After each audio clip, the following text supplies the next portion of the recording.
before you get to that door. So to assume that somebody could do it that way is crazy. And any third-rate investigator will tell you that, there was anywhere from 7 to 14 people on the other side of that door, on the tier, that could have killed somebody. Right. And I had been told from another source, I've been getting a lot of information from all sources, that cell doors were left unlocked that night.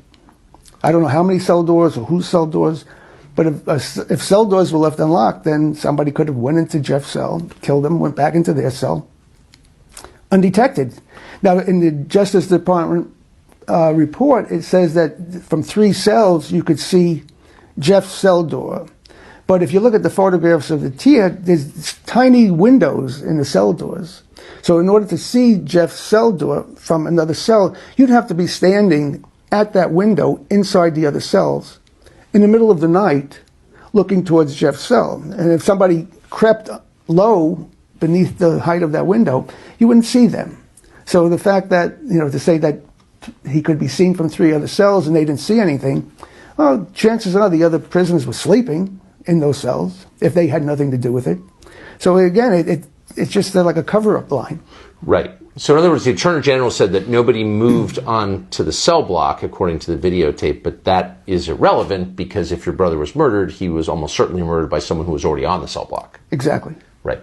So given that, and it's obvious and logical when you think about it for about 10 seconds, the identities of the other inmates on that cell block are critical. Your brother was alone in his cell. Right.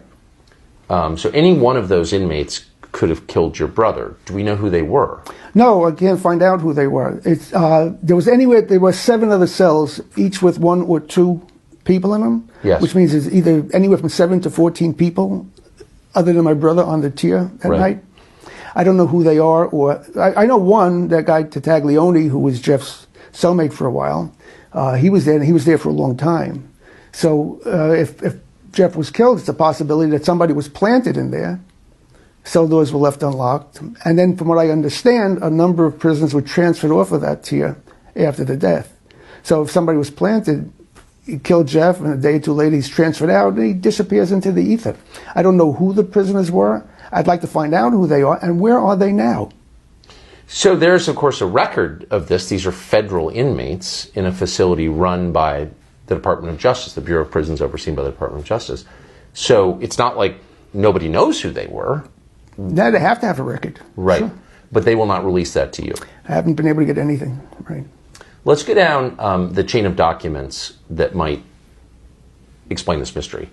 So the first would be the records of the first responders, the EMTs, who arrived at the scene and moved your brother's body from the cell to... No, that's what I had thought, but when I spoke to an EMT, when they got to the prison, Jeff